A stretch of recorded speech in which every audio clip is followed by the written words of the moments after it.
Good morning, Bobby Lee here at Hurricane Creek Farms. I think we're gonna have a good video for you today.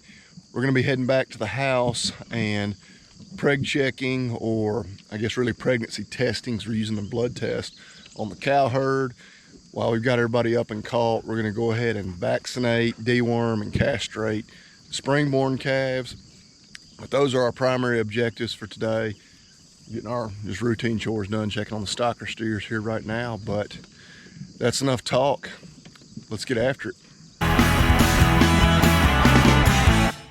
One other thing I will quickly mention while we're right here, because it's in a good spot. See, we got a little bit of rain yesterday. I know it's been a little while since our last video, but it has gotten super dry since then.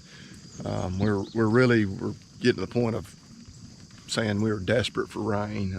Very dry. Unfortunately, yesterday, and we were happy for the little bit of rain we got like 1/10 of an inch here and at home. We missed what looked like a really good chance for a big rain just north of us. They really got a lot more than that. So, but I think for the next week we have between a 30 and 50% chance every day, which you know, looks promising. So hopefully we'll get some rain. My brother had even been talking about, you know, if we don't get a rain, having to go ahead and sell, you know, these boys. Our pastures are still holding out pretty good.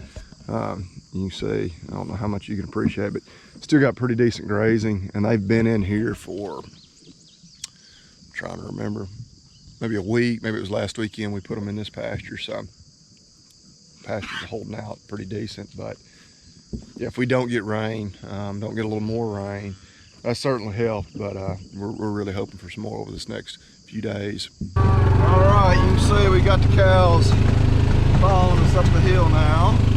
Got a helper with me who's still wearing his pajamas. I'll get out and open the gate. But cows, as usual, were eager to change pasture, so they were more than happy to follow us up here. Shouldn't count my chickens before they hatch. It's okay. He's worried cows are eating the feed that's in the back of the Pioneer, but cows have figured out that's where the feed bucket stays. But it's like most everybody is filtering up here. They're really loud. Let's see if we can get them all caught. All right, so we got all the cows caught, which that's always the first hurdle, and sometimes it can be the biggest one. So they're caught, as long as nobody tries to get out or anything. I thought at first we were gonna try to sort the calves, you know, and separate them. You know, get the cows through first, get them bled. I don't know, it's just me. We may just run them through as they go. We get a calf in there, go ahead and vaccinate them. We're just gonna see how it goes. Kind of take it slow and easy, no reason to get in a big hurry. The one benefit we did get from that rain, even though it's warm, it has cooled off. I think the high today is only in the mid-80s, so it's about 7:30.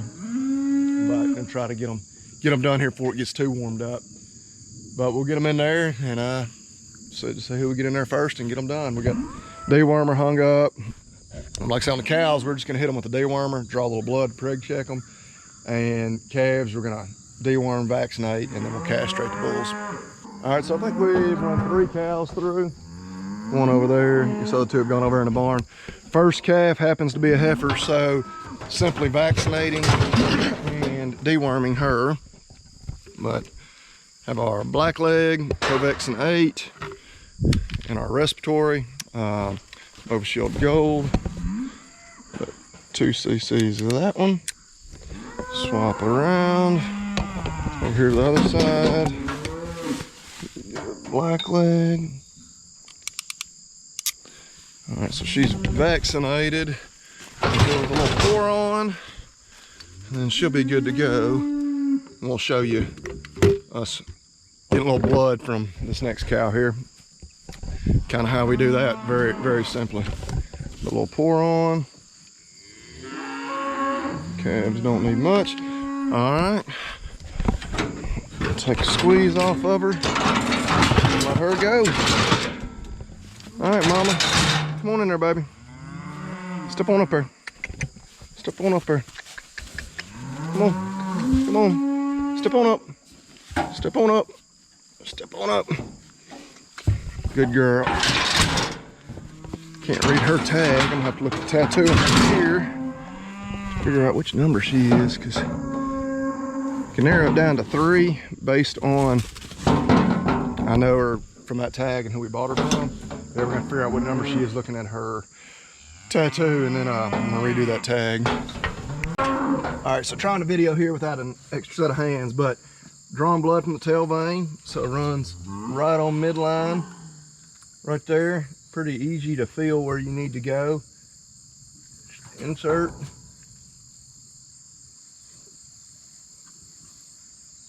Of course I missed. Hold on, baby. Easy, girl.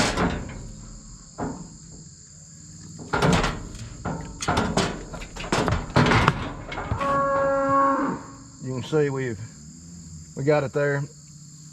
Tube's filling up. Of course, we didn't really miss on the first one. You see she's bleeding from another spot, but she's not going to bleed to death by any means.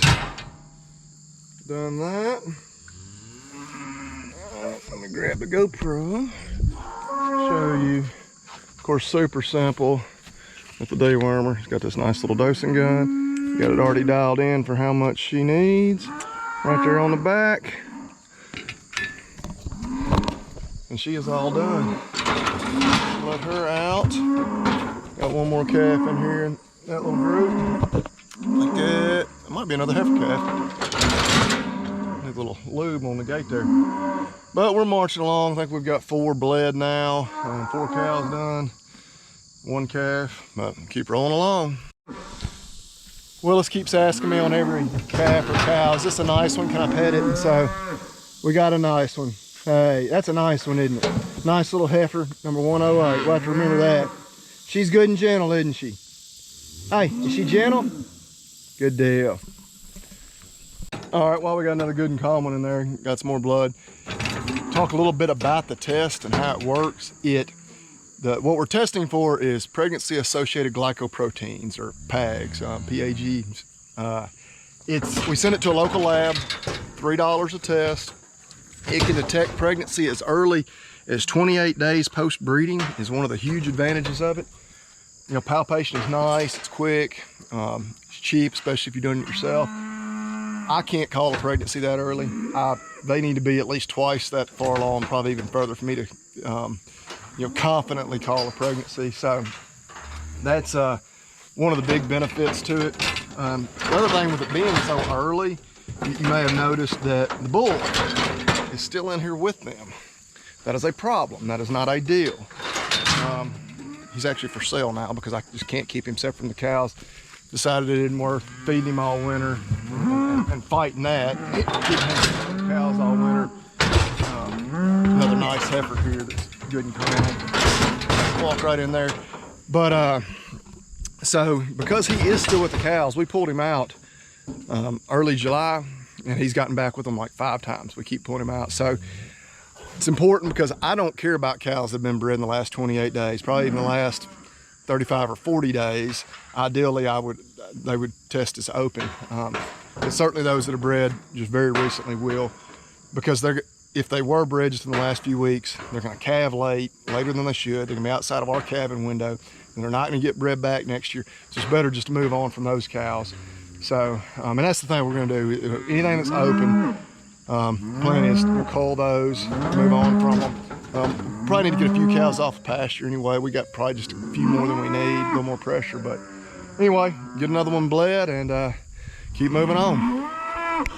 All right, this little heifer calf here, number 22, she is our last F1, maybe ever, that'll be born on this farm. We're kind of going away from that direction. Last calf out of our Brahma bull rebel that died, a little over a year ago. But I wish I had a pen full of them just like her. She's calm. She's a good looking heifer. So she may prove me wrong when I call her out of there. But look at just easy going, nice looking heifer. I believe she was a December birthday. One of our last ones born last year too, but so she was the last one, last fall's calf crop. She was his last calf, but Anyway, yeah, that was kind of what we were going for years, was producing those F1 heifers, but gone a different direction. What's up? Yep, this cow wants in here. So, tell you what, I wish I could teach you to run the head gate. We could turn this into a two-man job. Step up there. Yeah, this is a nice cow.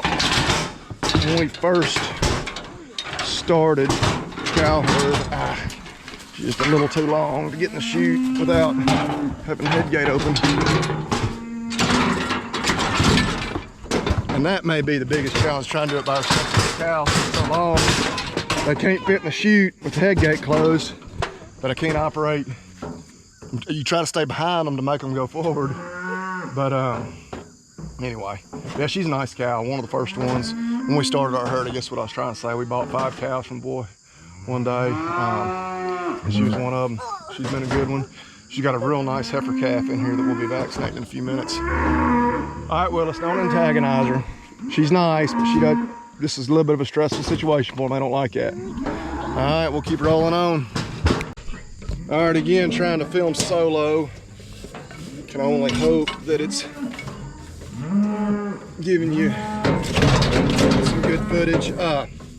So another bull calf. Use the leg. Get a little lower. Pull that back leg up. Get it tied off. It's held up out of the way. Now that cow can be still. Now he's gonna be still. Bottom of the scrotum gone.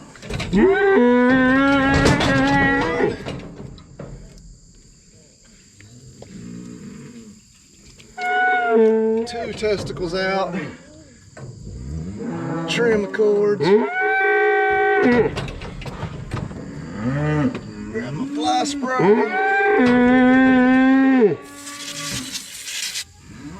Alright, he is castrated. Put the leg back down.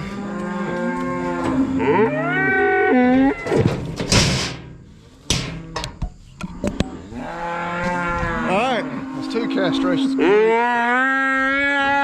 testicles. You'll be alright, little buddy. Just got a dewormed now. He's all set.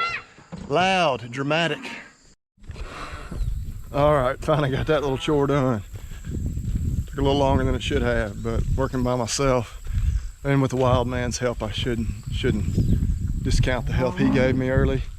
But he left me for his mother about a couple hours into it. But we got 41 bled for pregnancy testing. I was gonna palpate a few that I knew should have been longer bred, but I ended up just palpating one. Pretty sure she was bred. One that I needed to put a new ID tag in, I missed. It's her right there in the front. Let's see if I can get her back in that pen. Get that tag in her. Just the one she's wearing now is so faded you can't read a thing on it, but we'll be on to the next task after we get this done. All right, so we got that little job done. Again, I got 41 bled. You can get those samples in the refrigerator, although I think they say on that test they don't actually have to be refrigerated. Got, I don't know how many bull calves castrated. I don't think we didn't save our testicles, so we'll get a count of them later. Palpation sleeve, doubling as a grocery sack for them, but I think we got actually some deer steaks laid out for tonight. Have some mountain oysters and an appetizer, but appreciate everybody watching. Remind you, give the video a thumbs up, please, if you're still watching. Subscribe if you haven't already. This is probably gonna be a little shorter video. I didn't video a whole lot just because it was me by myself and I was trying to get done, and heck, it's already noon now. Thankfully it got overcast, so it never did get too terribly hot, but even still, I'm sure you can tell I'm sweating pretty good. I apologize too. I know by the time I get this one posted, it's gonna be about 3.5 or 4 weeks since our last one. I actually had the COVID. Hit me harder than I thought. I think the day I posted that last video, it was right about then I started feeling bad, and it kept me down for a couple of weeks. Had pneumonia, but anyway, enough COVID talk. That's a little bit of the delay. Oh, and obviously, what are these pregnancy results? I would have included those in this video, but today is Saturday and I'm filming. The lab runs the test in batches only on Fridays. And so I'm gonna send this sample in next week. I will send it in on Monday, but I won't have results until probably Friday afternoon, which means I wouldn't get it videoed and edited till next weekend, and then it would be like Monday or Tuesday when I was in town because my internet at home is too slow to upload videos. So anyway, you're gonna have to stay tuned for the next one to see the results. I'm optimistic. I mean, unless there's a problem with the bull, heaven forbid, which actually the neighbor's bull got in a couple of times, so even if there was a problem with our bull, we should still have some bread. But appreciate y'all watching. As always, to remind you, eat beef and God bless. All right, we don't usually do little outros or excerpts at the end, but I thought this was too comical / frustrating / sad not to share. So obviously this morning we were complaining about how dry it is, and we missed like a sure thing rain yesterday. Well, this afternoon I run up to the feed store, come out, and just nasty looking clouds all to the north. Well, of course, to the north. It rained all north of us yesterday. But as I pull up my radar and put it in motion, it's actually moving south, moving right towards us. Like if it continues on this path, it's gonna smack us. Like we're about to get some rain. So I hurry on home, get everything unloaded, and then you could just start seeing it. Like it was clouds were kind of going west of us. It was raining definitely east of us, and still kind of to the north, but it was starting to clear off. And so, as you can see, kind of that's looking back to the north. It cleared. Nasty clouds went all around us to the east. Didn't so much rain, looked like to the west, especially looking at the radar a little. But just, it split us and like fizzled out as it was getting to us. So just, you know, I immediately, because I had been planning on kind of mowing the yard, and I was like, well, I'm not going to get to today. I'll gladly get rained out. And then I could see it fizzling on the radar, I was like, I'm jumping on the mower as fast as I can, doing anything I can just to dare it to rain me out. And it didn't. Like, it sprinkled on me like 10 drops. So anyway, we'll keep praying for rain. We got a chance like every day this week. Apparently I have not watched any news or anything lately, but I think there may be a tropical storm in the Gulf. My dad had mentioned something like that, so maybe that's why we have a little chance like every day. But anyway, still dry, still very, very dry.